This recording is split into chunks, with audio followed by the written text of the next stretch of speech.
Silence is a fever burning through the stars. I taste it on my tongue when the hallway goes far.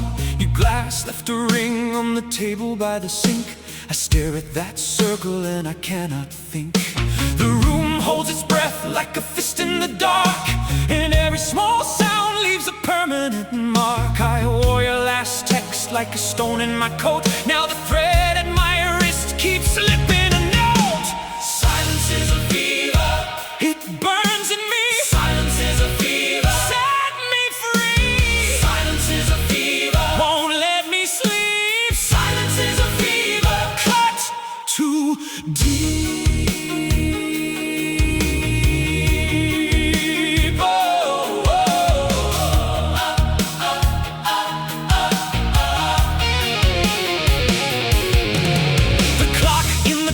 Keeps chewing its face. I count every second like a guilty case. Your shoes by the door look ready to run, but the floor stays cold till the morning comes. I tried to open a window, let something in, only dust and the smell of rain on tin. My name in your mouth was a match in the snow. Now the words are all ash where the breath should go. There's a bruise on the sky where the moon went thin, like somebody clenched it and folded it in. I passed your old corner, that butcher's white tile. The fish I stared back with a tired fake smile. A child on the stoop drew a wolf in chalk, then wiped it away when the neighbor walked. I wanted to ask where the gone things keep, but my voice stayed nailed to the back of my teeth. Silence is a fever, it burns in me.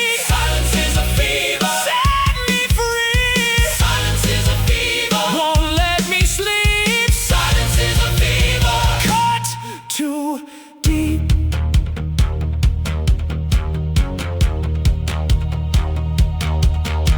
I found your red scarf in the trunk of my car. It smelled like metal and a burned out spar. I held it up high like a flag for the dead, and wrapped it around my own careless head. The mirror looked back with my face half raw, like a man with a jaw full of unsaid lore. I laughed once short at the shape of that fear, then the laugh turned to ice in my own right ear. At the laundry mat, all the machines were white, spinning their ghost in a paper blue light. A woman tucked coins in her palm like seeds, and the dryer kept thumping in broken beats. I watched one sock crawl out of a silver mouth, looked like a tiny surrender headed south. The air was thick with starch and smoke, and every neat shirt seemed one step broke.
it grinned like it knew the place I was living in. I touched the wood grain, rough as a plea, and the house went soft for a second in me.